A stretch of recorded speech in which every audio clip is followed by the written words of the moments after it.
everybody. Welcome to another edition of The Proffer. Today, our special guest is Kyndia Riley. We are here live at the church studios in Tulsa, Oklahoma, the famous church studios. Kyndia, welcome. Thank you for flying all the way to Tulsa in this freezing cold weather to do this. Really appreciate it. Kyndia has an amazing story. I mean, an amazing story. And she grew up with her parents both being charged with a crime and getting sentenced to multiple life sentences. And we're just going to start off and let me ask you, what is your earliest childhood memories? Because this is such a strange situation for a young lady, right? What is your earliest childhood memory like? So first, thanks for having me. Absolutely. Of course, and inviting me to Oklahoma. And two, it's tricky because there's so many different facets of what my childhood looked like. Right. It wasn't until I was in college, my first year, I went to the University of Virginia. I met this wonderful woman named Topeka Sam, and she said that she read my story online.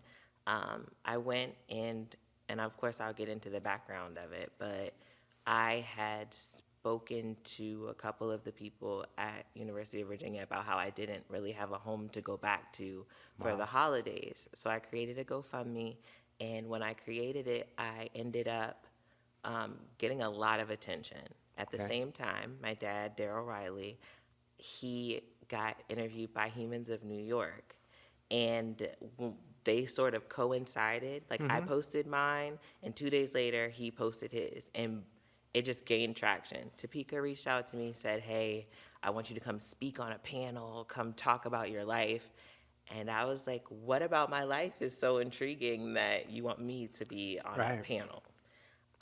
And it sort of just drove itself into this deep dive of, I was then being asked questions like, how did it feel when you were visiting your parents? How was this? How was school for you? How was growing up in a house with no mom and dad there? And it kind of hit me like a train because I didn't realize that my childhood was not normal. Right. And that was sort of that breaking point of my childhood memories were sort of like normalized trauma. And I started off, so at the age of 2, my parents were both convicted to life in federal prison, and my mom started off in Danbury, and my father was always in Pennsylvania, in White Deer. So they were both far up north. We were living in Virginia. Yeah. My grandmother gave power of attorney, well, my mother gave power of attorney to my grandparents, my maternal grandparents. And at the time, I believe they were in their mid-60s. Wow. And And sorry to cut you off, where were you living at the time? we were in Heathsville, Virginia. And where is that by? Like, is it near Richmond? Is it near So we were an hour and 45 minutes out from Richmond. going towards like the water, the Northern Neck, Yes, or whatever they Northern call it? Neck. Yes, So yeah. so we lived in the Northern Neck, right over by like the Rappahannock River, and it was just a secluded little rural area. And initially, my grandparents looked at it as a retirement area. Right. They were not expecting to have children be with them. And is it your mom or dad's parents? Is it your So mom's? this is my maternal, my mom's Your mom's parents. parents, okay. So at And the I'm sorry, and this happened at 2 years of age? Yep, at 2 years old. Wow, okay, so- So once they got convicted, the options were I could go to a foster care or I could go to be with them. My grandmother accepted power of attorney and took my sister and I, and at the time my sister Megan she was 5 years older than me, so she had cerebral palsy. So my grandmother decided to take on a toddler at the time, not even a toddler at that, and a handicapped child. So we moved back to Virginia, and then we kind of coasted along as best as we could. Yeah. My sister, with all her medical bills and such, it was very difficult, but we had a fixed income, like we stayed kind of in the middle of nowhere. And then the problems didn't really arise until about, I was in second grade, so first and second grade, and I found out that my parents were in prison. Well, 'cause I never yeah, knew. how do you remember how that came about, how you found out? And Yeah, so I never really had any behavioral issues at school at all. And then there were a couple of kids on my school bus that kept saying like, oh, that's why you don't have parents, and like that's why you don't have anybody that's there for you. And I had no clue what they were talking about. I was probably, like I said, 7 or 8 years old. I was confused. So Yeah. at the time, I had always asked my grandmother simple questions like, well, why aren't mom and dad here? Like, why do they live somewhere else? And the story was always that they worked for the government. That's why when they called, it was, this is a call from a federal prison. They couldn't stay on the phone for long because it could blow their cover. And I was just a kid, so Wow. it made sense for me. So I Wow. thought my parents were like the best things. Like they're super like secret agents. And then Right. the kids were like, no, that's why your parents are in jail. And I'm thinking to myself, well, I can't tell them that they're secret agents. So I went Right. home like, how do other kids know that they're Right. like their secret and their top secret job? And it came to the point where my grandmother was like, we have to talk about it. And she told me that they were they were going to be in prison for a long time. They had made some poor choices, and that's where they would be for a while. But she would take care of me. So for me, Wow. I had the streamlined idea of they did something wrong and bad, so they went to jail. So when I went to school, I started lashing out from that, and even in lashing out after like I was like destroying school property. I didn't want to listen anymore. I didn't want to be around the kids. And I had a dean, Mr. Long, at the school. And one day I threatened my second grade teacher, and they were like, this is a felony. You cannot threaten a teacher, da da da da da. And after that moment, he sat me down in his office. He was the only person that ever asked. He was like, why are you acting like this? And I was like, well, if I get in enough trouble, like if I do enough wrong, I'll go to jail with my parents. Wow. And he like took his glasses off, like wiped his tears, and he was so confused at how, of course, my brain had gotten to the point where I was like, okay, if I do bad, I didn't think about juvie or like I would get Right. sent to a detention center. My mind went, you do bad, you go to jail. So Right. if I do enough bad at school, I'll be with my parents in the long run. So we had that conversation, and it was just a lot of, I think, hard feelings on all sides. And my grandparents like tried to put me in therapy, tried to help me understand. My Right. parents tried to help me understand. But it's not really much comprehension that could go through my brain to see, like, Yeah. so you're just never coming home. Like, this is always going to be my life. And I think that was the difficult part. But once I kind of accepted it, Right. my childhood turned into me just kind of like either having hope that they would come home at some point, or like I was just kind of going with the motions for that. Now, you said your mom was originally up in Danbury, like that's a women's correctional facility up there. And then where'd she go afterwards to? Whew, she moved around a lot. And that was the other part. We did not see them often. Right. She started off in Connecticut. She went to Aliceville, Alabama. She was down there for a long time. Then they had a very severe flood, which moved her to Hazleton, West Virginia. Okay. She went to Fluvanna County at one point in Virginia. And the last place that she was Alderson, West Virginia, and it was a camp. Okay. So she literally bounced around the East Coast for a while, and my dad always stayed in the same And institute. you have two elderly grandparents, a disabled sister, Yep. and your parents are miles and miles away. Miles So, away. and it must have been so frustrating too for you. Yeah, and Yeah. I think even down to going to visit them, and you don't forget it. We had this giant blue van, like one of those giant, almost old Sprinter vans, and we used to Right. call it Big Bertha. We would all take the car, drive to Connecticut, and we'd take a weekend. But we weren't able to afford a hotel. We weren't able to like make arrangements for those types of things. So we would drive up there on like a Friday, and a lot of the times with visitation, you only get a certain amount of hours, and it's normally before an inmate count.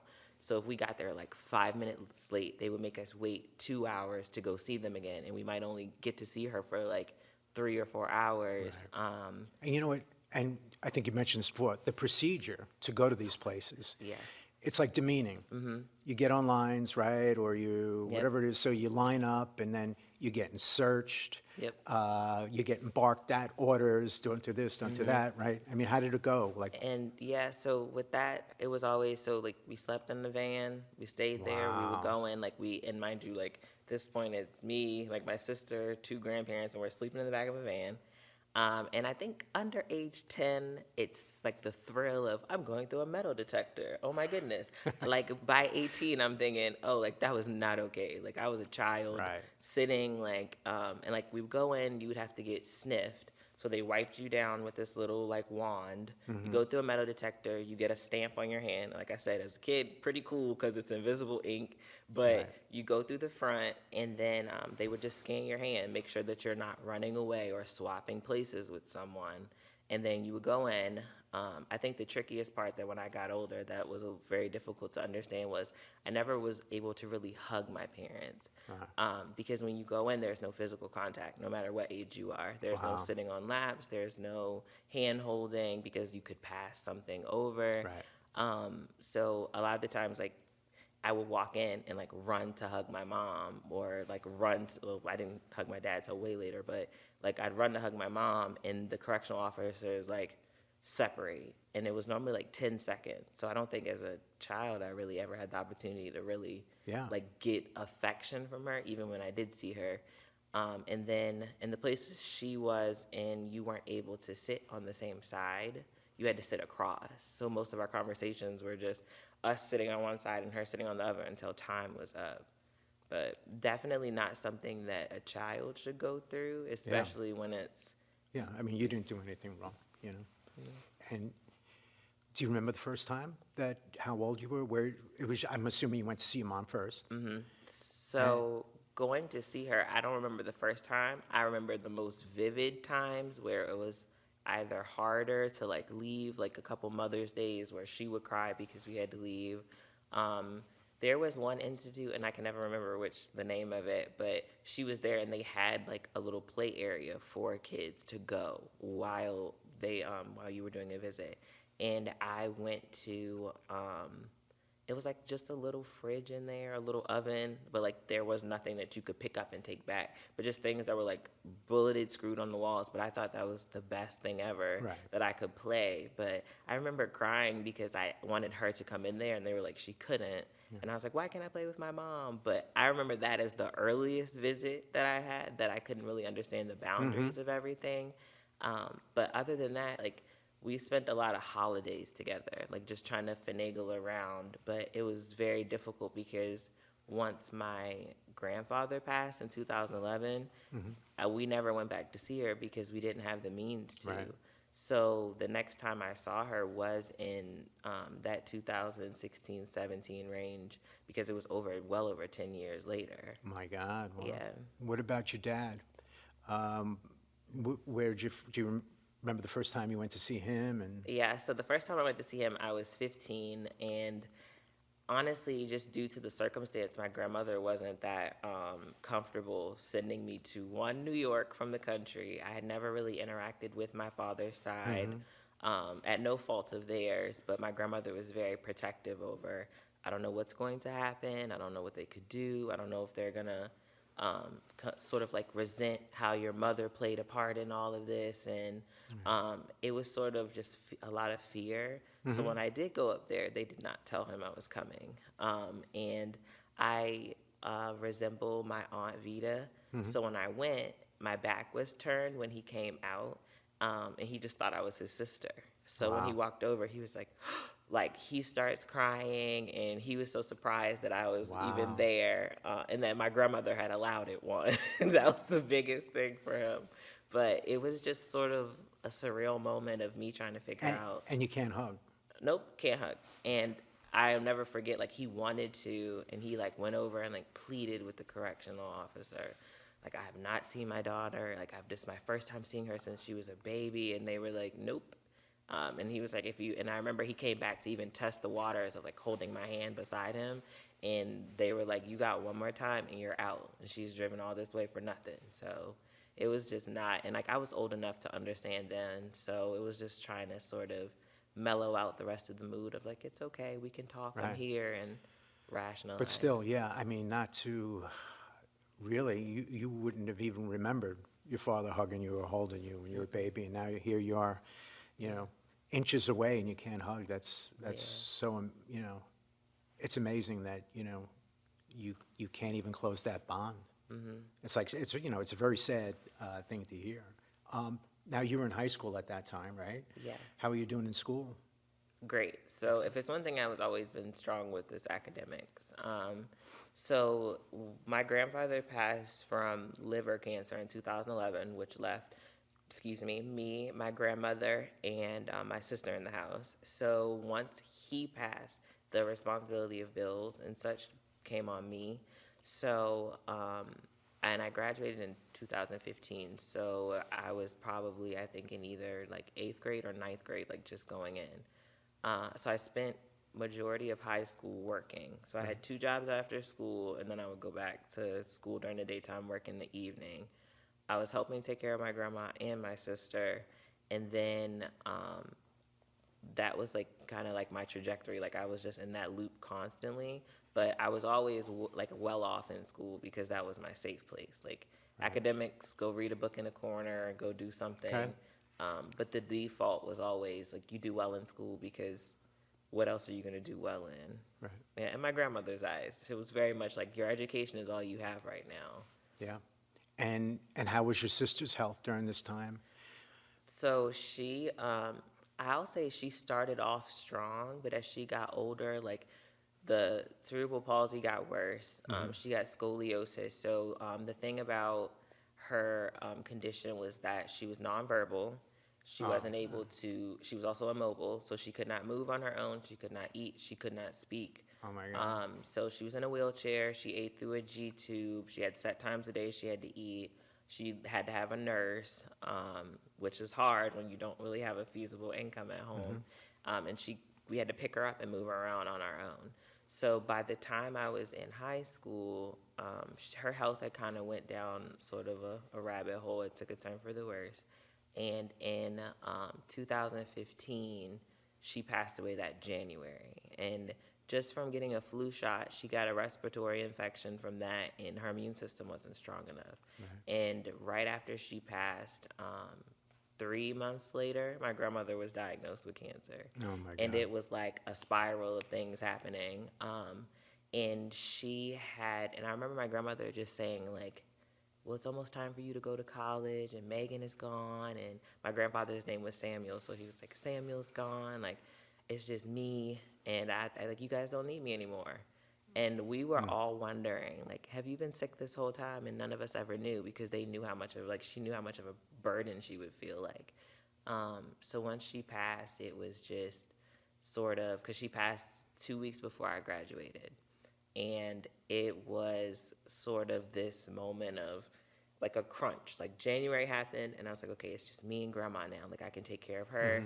And I had gotten accepted into a lot of colleges at the time. And she was like, I don't want you to go far. I want you to be nearby. I want you, like, but then she didn't want me to sort of give up on my life and come home every weekend. So she said, I want you to go to at least a college in Virginia.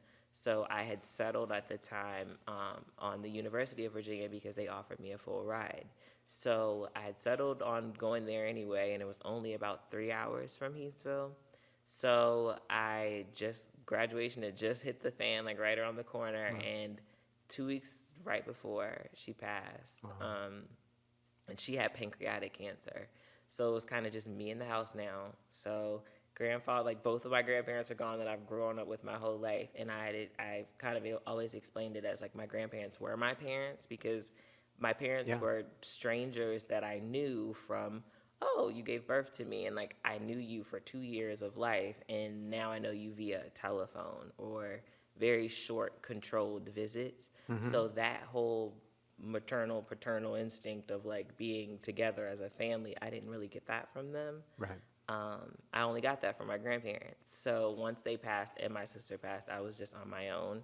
And at the time, the living conditions and the situation with the house that we were staying in, it was just so messy. And everybody knows how sometimes when you have deaths in the family, like the affairs afterwards can become a little chaotic. And it just wasn't anything that was going in my favor of, like, you can have the house, or you can stay here as long as you need to, or you can come back. It was all very money oriented and along the lines of, well, you'll have to pay for this.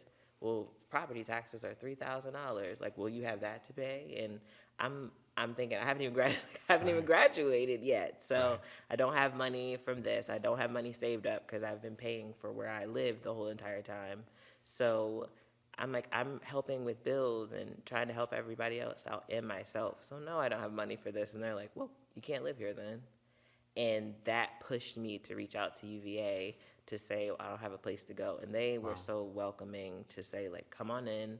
We'll let you do a transition program, because I'm also a first generation. So first in my family to graduate high school, first in my family to actually go to college and graduate in the long run. But I went, and they let me come early, so that graduated, and literally a week and a half out, I was right at UVA.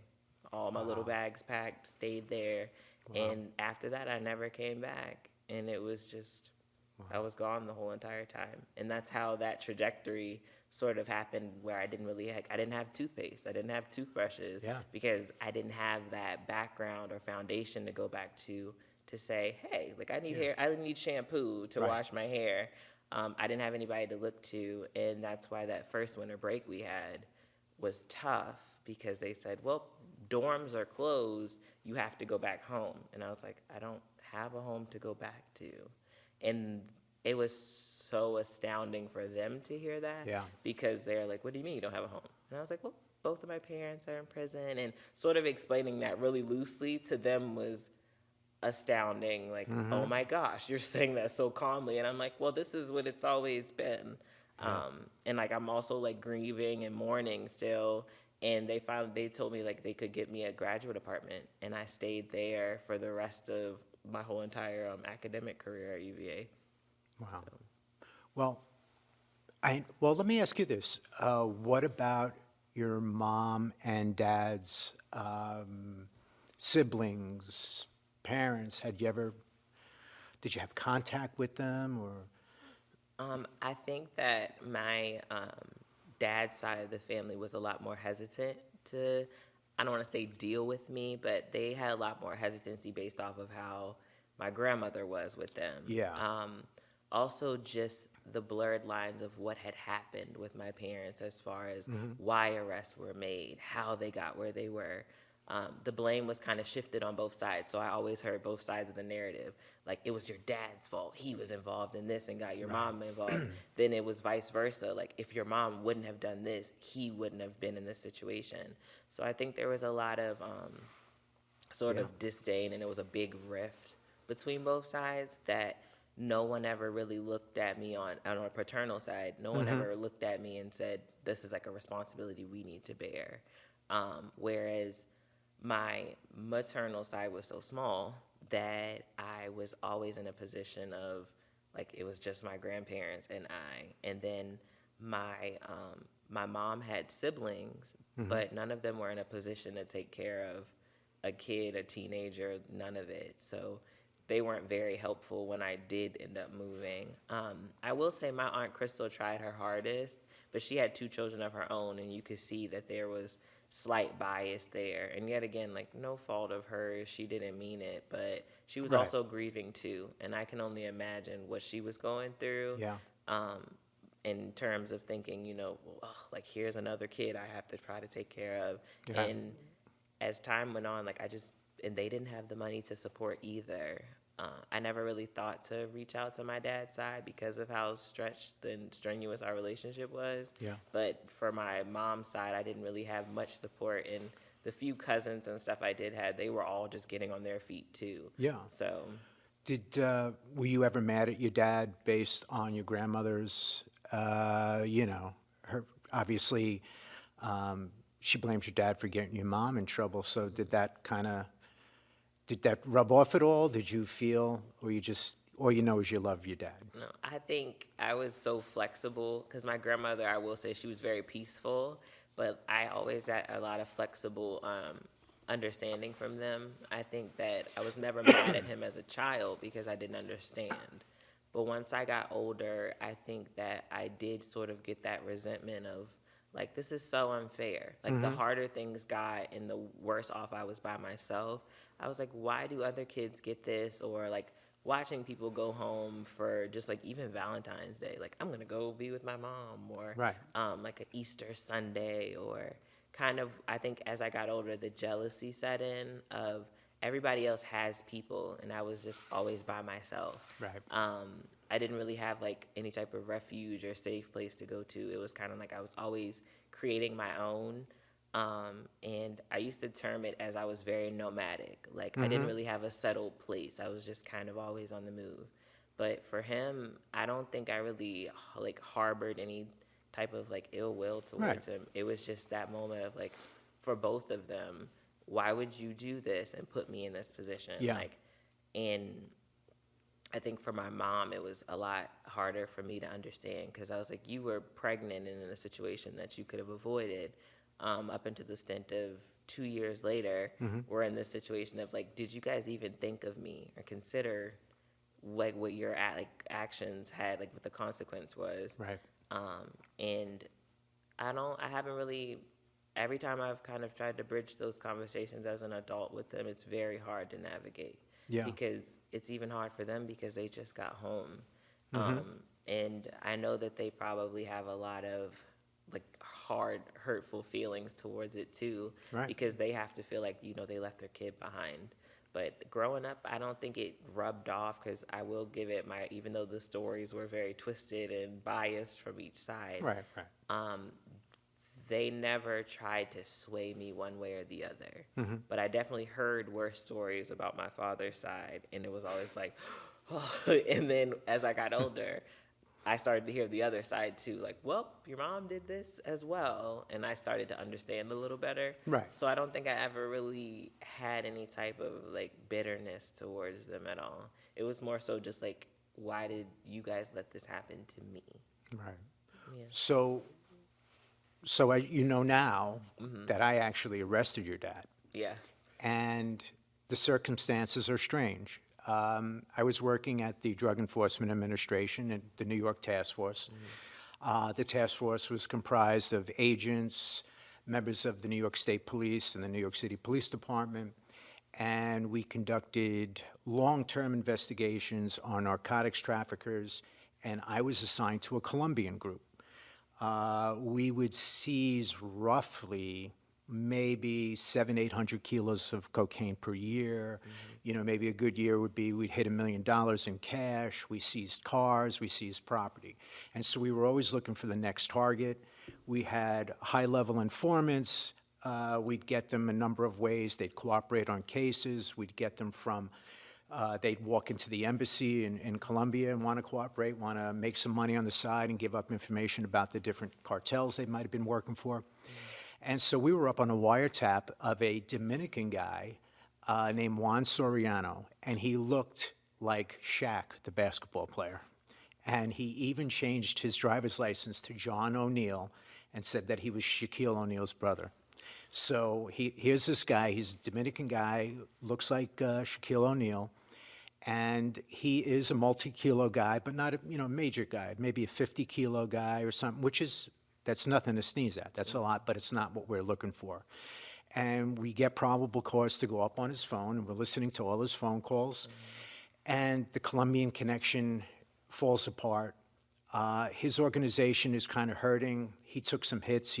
He got robbed from some guys over in Linden Plaza. They took some kilos from him. He got robbed of some cash over there, too. And there came a time we said, let's just take this case down. So we were following him in a car. The wire told us he was going to go drop some kilos off. We knew it was with some, the voices were for some black guys in, I think at the time we thought Long Island, and they were going to do the meet over by Kennedy Airport. So we used to follow people like 7, 8 cars. We're all lined up in the Bronx, and we're following them now through like really rush hour traffic over bridges and, like 15, 20 miles. And somewhere along the line, they make surveillance. They know we're behind him, and we really don't care at this point because we just want to rip his drugs, lock him up, and get rid of him. We listened to his phone for long enough, and it's time to move on. Yeah. So we go to pull him over, and a lot of us were straggling behind because we didn't want to get made. And he pulls to the curb. He had a driver, and he takes off running. So by the time I got off the highway, myself and one other detective, we immediately started looking for him. He ran on foot through some backyards. Can't find him. The driver immediately wants to cooperate and tell us his entire life story because, and you know what, first one in is the one that gets the best deal. So he immediately gives everything up. We already knew everything, and we spend the next 3 days looking for Juan Soriano. We can't get him to turn himself in, but there's a law that you can't lie to a federal agent. And so what we did is we went and we visited his mother, and he had just talked to his mother on the phone and said, "Where's your son?" She goes, "I don't know, I haven't heard from him." So we locked her up for lying to federal agents. So it's basically, "We got your mother, come on in." So these are the dirty tricks of, and I believe we did the same thing to his wife, or we had her on a phone counter too, but we had his wife, we had his mom, we had his driver. And eventually, he didn't turn himself in. Eventually, we caught him in an apartment in New Jersey, hiding in the shower. When we pulled the shower curtains open, he had his eyes closed. I guess you can't, if your eyes are closed, we can't see you, you know. So he immediately cooperated. He wanted to give us the world. And he started telling us about the day we pulled him over.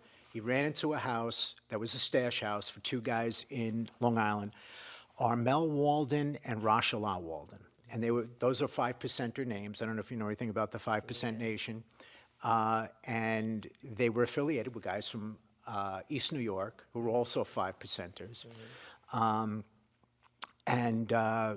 He said that when he got to the stash, I said, "The cops are behind me." And he says, "They put on bulletproof vests, they got guns, and they stood by the doors. And they said, if the cops come, we'll let some rounds go off, we'll shoot, and then we'll run out the back and we'll disappear through these." They were actually like swamps, believe it or not. Just off the runways of Kennedy Airport. So we're like, "Really?" They put on vests. I said, "All right, so we're gonna go get these guys." So we start to now look into the wiretap to all these unidentified people that were on these phone calls, and we find all the calls with the Walden brothers. We put a case together, and I arrested Rashala Walden in, where do you live? Laurel, Maryland. In Laurel. Yeah. And we arrested his brother at the same day at his parole office in Long Island. Anyway, so we figured that's it. We're done. It's over. We don't care. We're shutting this case down. Somewhere along the line, from going out to Long Island and making different connections and investigating this case, I get a call from the FBI. And they said, "Hey, could you check your wiretap and see if you had any calls between these people?" And this is the person we're looking at. His name is Daryl Riley. So sure enough, there's some calls, not a lot, maybe 2 or 3, but phone counts themselves are charges. So if a conspiracy to distribute, purchase, sell is a crime. So they said, "We'd like to use your phone counts and a case we have that stretches down." He's the source of supply for an organization down in Virginia, or his organization, one or the other. So we agree that we would help them out. I found out that your dad had a place off Union Turnpike in Queens. The FBI said, "Well, what do you want to do? How are we going to find this guy?" I said, "Well, I think this is the address he's staying at. We'll work it out. We'll go visit him one day, and we'll sit on the place." So like the next day, 2 days later, I get a call, and I said, "Oh, hey, just wanted to let you know we're sitting on this place." So my partner, Tony Castiglia, and I were offended that the FBI would be so boorish as to leave us out of the hunt. And we immediately jump in a car and drive 90 miles an hour out to Union Turnpike. And just as we get there, your dad is pulling up in an SUV that he just got detailed, right? Armor all on the tires, everything else. I approach the driver's side, "Don't move." He goes, just puts his hands up. My partner didn't realize. He came and opened the passenger door, gun in hand, didn't realize that the car had just been detailed, and slides with his gun out. And it could have ended bad. It could have ended with, I might not be here telling this story, and I always made fun of Tony for that. But so your dad's like, hey, calm down, there's nothing, whatever. So it was just a funny story. Tony would be mad at me, but whatever, he'll get over it. So we arrested your dad. we had like a standoff with the FBI, like we weren't going to give them up. Like we were really upset about that. But we realized we had no, dog in the fight. So we hand them over to the FBI. A considerable time later, we find out that the case not only involved your dad, but involved your mom. And I don't know if we've said it, but your dad's name is Darryl Riley, and he had a 5% to street name, which was Can Do. His Hence brother, my name, Kyndia. there you go. And his brother he was Rasan, and a couple of the guys in that crew had 5% of names. It was Rodney Trotter. It was Wonderful. I really have to rack my brain for the other ones. It's been so long. Yeah. But so that's another interesting part of the culture back then. Yeah. But they made this big, all these indictments, phone counts. Juan Soriano ended up testifying at that trial. Myself and Tony Castiglia, we were called down to testify at the trial, but I never had to, and I forget why. It was one of these things where they called us down. They said, "Oh, your witnesses like 30 and 31." And we said, "You called us down on a Monday?" And the U.S. attorney, and her name was Sarah E. Flannery. Yep. She said, "Honey, this is the Eastern District of Virginia. This is the rocket docket." So it was a strange, for New Yorkers. It was a strange thing. Like I was kind of let's hightail it out of here the second this is over. So anyway, and that was it. I knew that your mom and dad had been found guilty, and that's it. Very little else.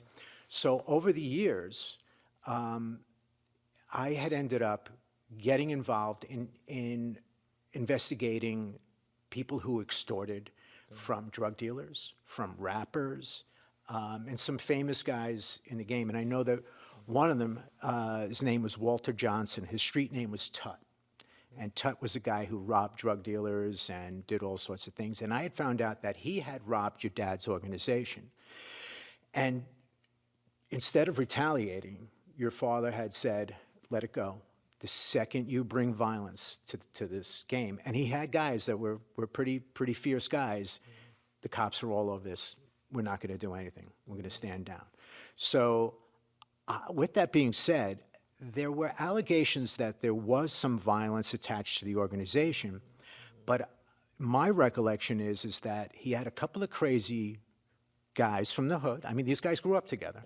One was Rodney Trotter, who I know, I think there was a few shootings in Manhattan. He was that kind of guy with a Napoleon complex, get drunk, start fights.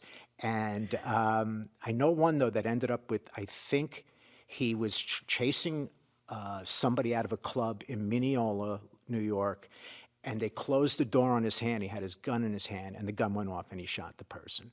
So with all the other violence in the neighborhood and these guys getting involved in separate incidents, there was some violence there. But as a part of the strength of the organization and things, they weren't known for being violent. They were just whatever.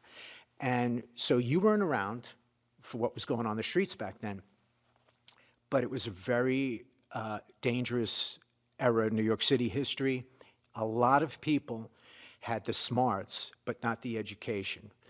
And they didn't want to take menial jobs, and they saw that there was a means to make a good amount of money in the drug economy. And they turned to that. And, you always think like, well, I'll do it for a little bit. I'll do it till I get $1 million. I'll do it till I buy a business. And then you start getting arrested. Your guys get arrested. You get guys like Tut come looking for your drugs. Guys like Haitian Jack, who's another robber, come looking for your drugs. And it's one of those things where with every win, there's a loss. Yeah. And then you find out it's a trap. And then when you get sentenced to life in prison, there could be no way that me and you could ever describe that feeling. Yeah. That when you sit there, and it's over.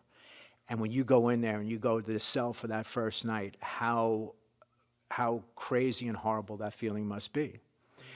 And so the reason people were getting those sentences back then is because of the amount of violence in the drug industry the homicide rate in New York was off the hook. So somewhere along the line, they separated powder cocaine to crack cocaine having different sentencing guidelines because they said there was more violence attached to crack, et cetera. So your parents, now, what was their sentences? You remember individually what they were sentenced to? Or you just knew it was, they each received multiple life sentences? Yeah, I know that they each received multiple life sentences under conspiracy to sell and distribute drugs. I remember reading, so a big thing when I was younger was my mom used to send me motions that she would type up because the one thing about being in the prisons, it was difficult for them to use the computer and she would have to email me everything. And even if she printed it out, it was difficult, or she would have to handwrite it. So she would write up motions against people, or just she'd find fallacies in whatever was inside of the case when it was presented. If it was a piece of hearsay that didn't make sense or something like that. But I believe it was at that point crack cocaine, if I recall correctly from the stuff I remember reading. Right. Yeah. Yeah. Hey, when I said the name Haitian Jack, you looked at me funny. Is there a That's reason? my sister's dad. Your sister's My dad? sister that passed away. Oh, Yep. my God. But it's interesting because like I've never known his real name. I've only heard that phrase. So that's Right. when you said it, I was like, huh, that's Yeah. the name of it. But he was like never around. So I'm not sure how or what happened. But if I would ask, like, well, where is her dad at? Because I knew where mine was, and my dad would be like, no, that's not. Like, that's not my daughter. So I'd go, well, who is her dad? And they were like, oh, it was Haitian Jack. But I never knew who he was. Yeah. So, I arrested Jack twice. His real name was Jacques Agnat. yeah. And Jack was a guy who would rob drug dealers and then tell the cops, what are you mad at me for?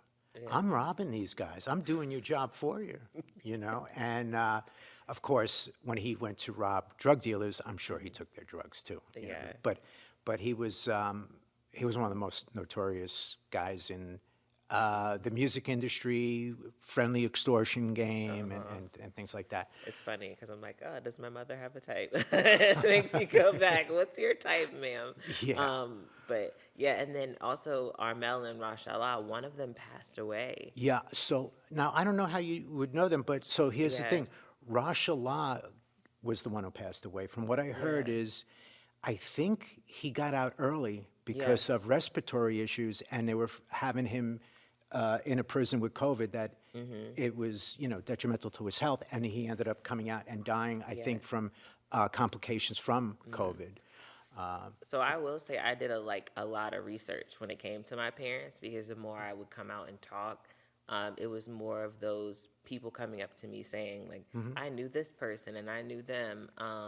And I remember when Rashala, I think when he first came home, he talked to someone and said, well, have you met Sandra, my mother's daughter? And they were like, who? And he was like, she has a daughter that's going out and advocating for her. Like she was advocating for her, and maybe she could advocate for like and whoever else that he knew that was inside. And I remember maybe a couple years back, like he tried to reach out to my mom, but they couldn't communicate because there's something I guess if you are a convicted felon, you can't talk but so much to other convicted felons. Okay. So there was something that they couldn't communicate and be in contact with each other. So I think he had reached out to me to tell me he was proud of me once. Like, I knew your mother and father, and like, I'm proud that you turned out this way. And then I think a couple of years later, my mom was like, well, he passed away. Yeah. So when you said it, I was like, I know that name. Yeah. Don't know anything about him, but I do know, like, I knew the name. Yeah, well, those boys were certified crazy. Yeah. They really were. Please, They I've really heard. were.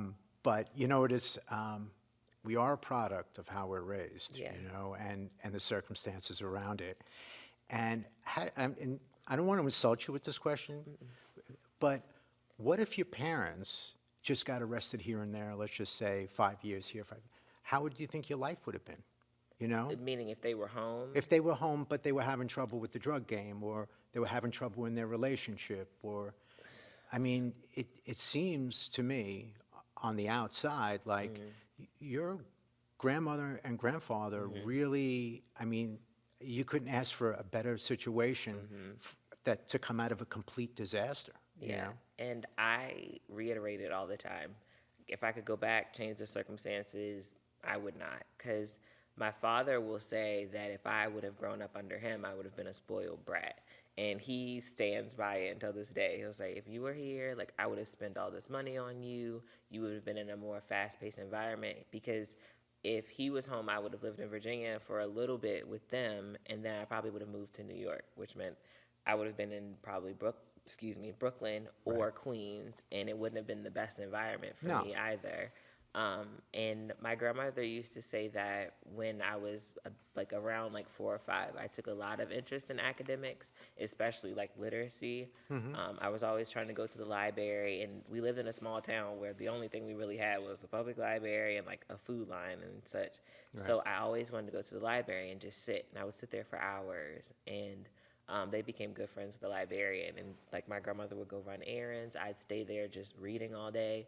So I think if the circumstances were different and I was in that fast-paced, surrounded by all of the things that were going on and just the environment, I don't think I would have turned out the same way.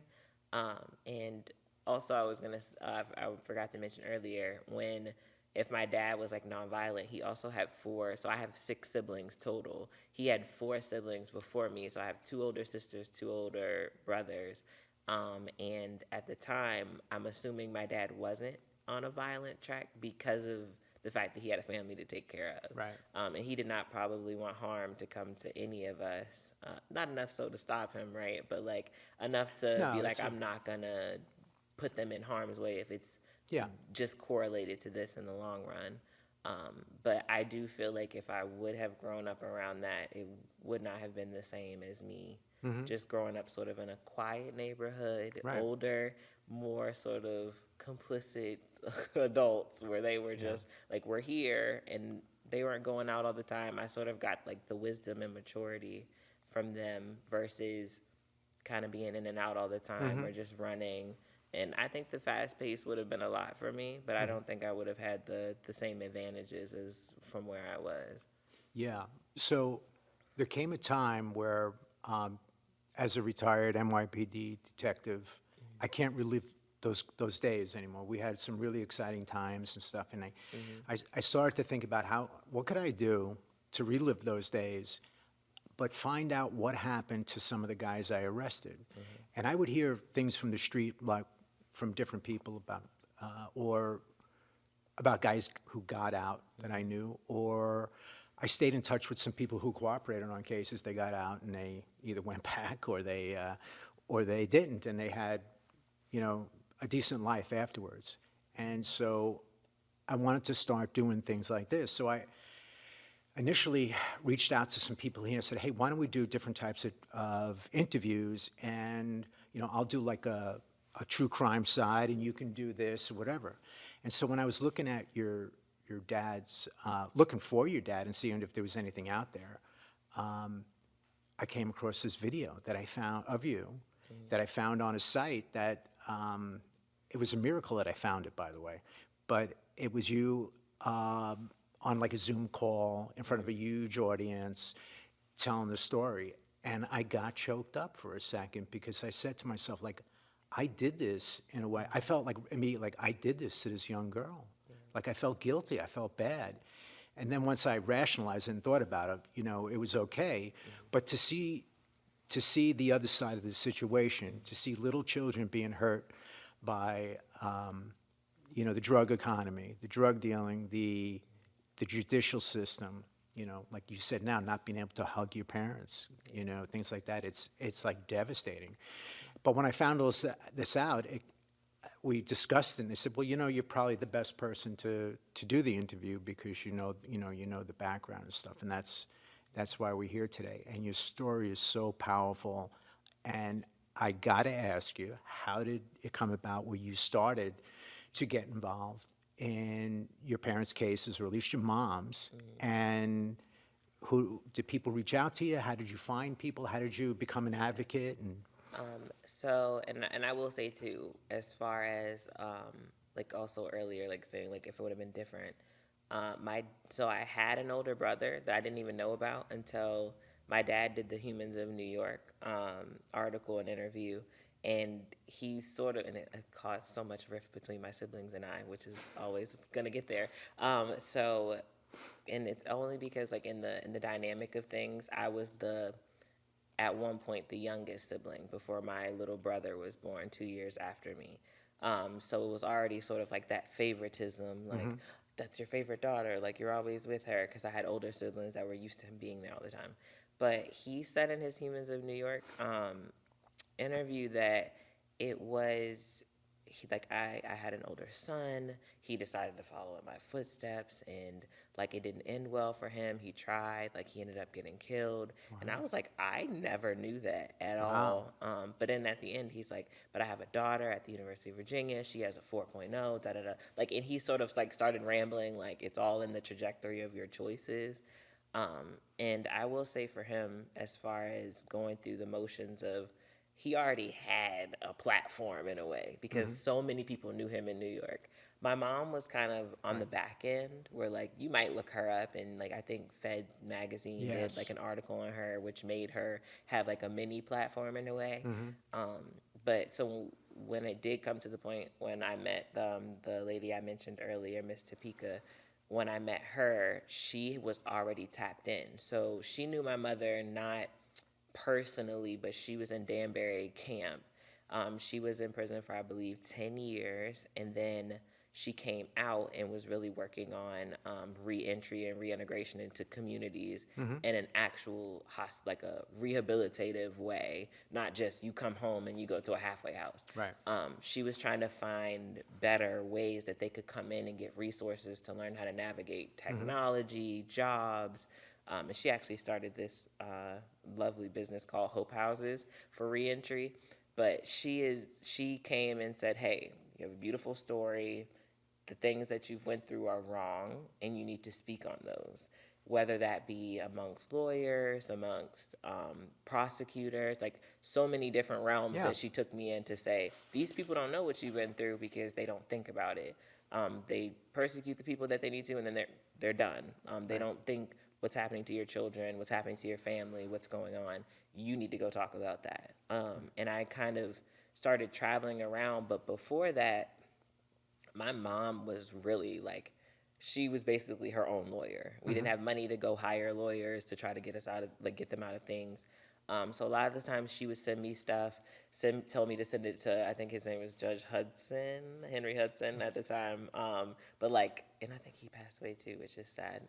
But like, she was having me send stuff to him, sending stuff to the courts because there were so many different realms of where it had to be sent, how it had to be sent, what appeal processes look like. And I think I was like 14 or 15, always just printing off emails, proofreading it, retyping pages and pages of things that she had sent. And her and my father both had applied for compassionate release multiple times, just based off of like my father's mom passed away from cancer as well. So like he's trying to get home. Like I have children, I have a family that's passing away. Same thing, like even when my mom applied, when both of her parents and her oldest daughter died, they still were like, no.